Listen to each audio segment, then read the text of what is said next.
بسم اللہ الرحمن الرحیم، السلام علیکم۔ پروسٹیٹ غدود کی خرابی جو عام طور پہ سوزش سے منسلک ہوتی ہے، جسے پروسٹائٹس کہا جاتا ہے یا جسے غدہ ودی کہا جاتا ہے، آج میں آپ کو اس کے بارے میں بیان کروں گا۔ اگر آپ میرے چینل پر نئے ہیں تو میں تمام دوستوں کو ویلکم، خوش آمدید کہتا ہوں۔ آپ میرے چینل کو سبسکرائب کیجئے اور بیل آئیکن کا بٹن بھی پریس کر دیجئے تاکہ میری ہر آنے والی ویڈیو آپ کو نوٹیفیکیشن کے ساتھ مل سکے۔ پروسٹیٹ غدود کی علامات میں شامل ہے پیشاب کرتے وقت درد کا احساس، پیشاب کے جلن کا احساس، پیشاب کرنے میں دشواری، پیشاب کرتے وقت ہچکچاہٹ، بار بار پیشاب کرنا، خاص طور پہ رات کے وقت، ابر آلود پیشاب، پیشاب میں خون، پیٹ، کمر یا کمر کے نچلے حصے میں درد کا ہونا شامل ہے۔ پروسٹیٹ کی قسم کے لحاظ سے وجوہات مختلف ہوتی ہیں۔ شدید بیکٹیریائی پروسٹیٹ عام طور پہ بیکٹیریا کی وجہ سے ہوتا ہے۔ انفیکشن پیشاب تولیدی نظام کے دوسرے حصوں تک پھیل سکتا ہے۔ اگر آپ کو ان میں سے کوئی علامات ہوں تو آپ پیشاب میں بار بار کرنے کی خواہش ہو، پیشاب کرنے کے بعد رات کو کئی بار اٹھنا پڑتا ہو، پیشاب یا منی میں خون آئے، پیشاب میں درد یا جلن، درد انزال، پیشاب کا ٹپکنا شامل ہے۔ اگر آپ کو ایسی علامات محسوس ہوں تو آپ اپنے ڈاکٹر سے ملیے۔ یہ آپ کے پروسٹیٹ بڑے ہونے کی علامتیں ہیں یا پروسٹیٹ انفیکشن کی علامتیں ہیں، جس کو پروسٹائٹس کہا جاتا ہے۔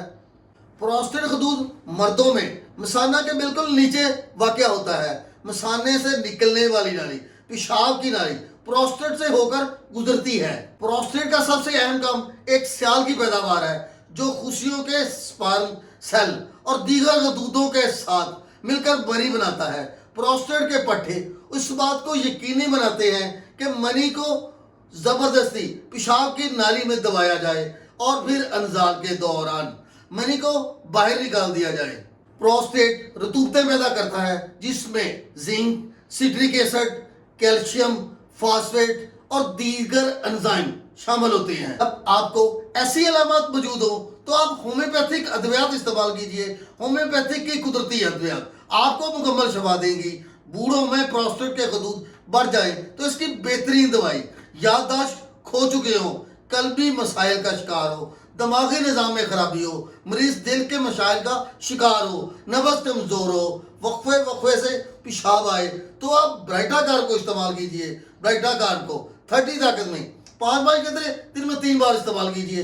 انشاءاللہ 1 سے 2 ہفتے کا استعمال آپ کے پروسٹیٹ کی انفیکشن کو مکمل نارمل کر دے گا۔ پروسٹیٹ غدود بڑھنے کے علاوہ پیشاب کرتے وقت درد ہو، جلن ہو، ایسا محسوس ہو کہ مثانہ مکمل طور پہ خالی نہیں ہوا، پیشاب کرنے میں دشواری ہو، پیشاب کی نالی میں درد محسوس ہو تو آپ ہومیوپیتھی کی دوائی اسٹیفس گیریا استعمال کیجئے۔ اس کو 30 طاقت میں 5 قطرے دن میں 3 بار استعمال کیجئے، تھوڑے سے پانی میں ڈال کے۔ بار بار پیشاب آئے، یہ دوائی جب پروسٹیٹ کی جگہ پر چوٹ لگنے کی وجہ سے ہوا ہو، چوٹ کی وجہ سے غدود سخت ہو گئے ہوں، پیشاب گزرنا مشکل ہو جائے، پیشاب قطرہ قطرہ آئے تو ہومیوپیتھی کی دوائی کونیم کو استعمال کیجئے۔ کونیم کو 30 طاقت میں 5 قطرے دن میں 3 بار استعمال کیجئے۔ اس کا استعمال آپ کو بہت جلد تندرست بنا دے گا، آپ کو مکمل شفا ہو جائے گی۔ پروسٹیٹ غدود کے بڑھ جانے کی سب سے مقبول ترین ہومیوپیتھک کی دوائی جس کا استعمال آپ کو بہت جلد تندرست کر دے گا، پیشاب قطرہ قطرہ آئے، پروسٹیٹ غدود میں سوجن ہو، غدہ ودی میں سوجن ہو تو آپ ہومیوپیتھی کی دوائی سیبر سرلیٹا کو استعمال کیجئے۔ سیبر سرلیٹا کو مدر نیچر طاقت میں 15 قطرے دن میں 3 بار استعمال کیجئے۔ انشاءاللہ دوسرے دن میں آپ کے پیشاب نارمل مقدار میں آنا شروع ہو جائے گا، پیشاب کی رکاوٹ مکمل طور پہ ختم ہو جائے گی اور آپ بہت جلد تندرست ہو جائیں گے۔ اگر آپ کو میری یہ ویڈیو اچھی لگے، پسند آئے تو لائک کر دیجئے۔